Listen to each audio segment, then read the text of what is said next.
আজি ঝড়ো ঝড়ো মুখর বাদল দিনে জানি নে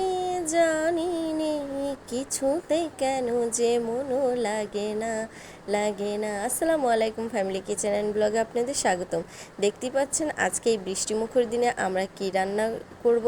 এই তো আমি খিচুড়ি রান্না করব, তাই তো চাল ডাল নিয়ে নিলাম আর সাথে নিয়ে নিলাম দুটো ইলিশ মাছ। এই তো আমি ইলিশ মাছগুলোকে কেটে নিচ্ছি। আর আজকে আমি ইলিশ মাছগুলোকে পিচ করব না, আস্ত ভাজি করব।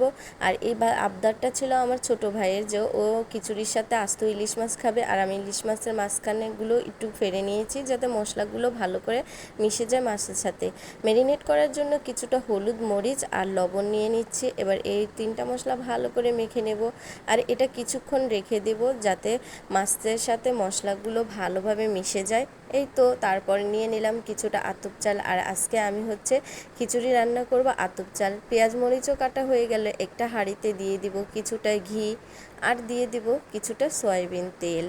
আমি সয়াবিন তেল আর ঘি একসাথে করি খিচুড়ি রান্না করি।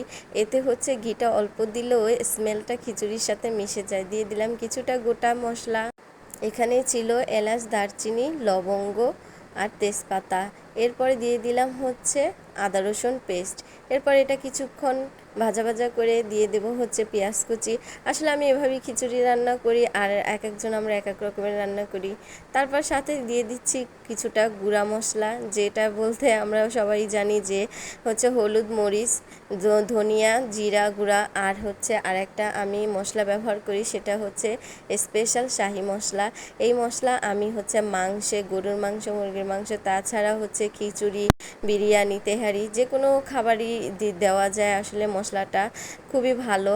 তো দিয়ে দিলাম আমার ধুয়ে রাখা চালটা। এবার চাল আর মশলা দিয়ে ভালো করে কষিয়ে নেব। এই তো আমি দেখতেই পাচ্ছেন কীভাবে কষেছে। আসলে পাতিলটা পড়ে যাচ্ছিল। তো এই আর কি, আসলে ভিডিও করা আমার ভালো লাগা থেকে, অন্য কোনো কিছুই না। এই তো সুন্দর করে কষানো হয়ে গেছে। আর আগে থাকতে আমি শুধু মসুরির ডাল দিয়ে খিচুড়িটা রান্না করব, তাই দিয়ে দিলাম।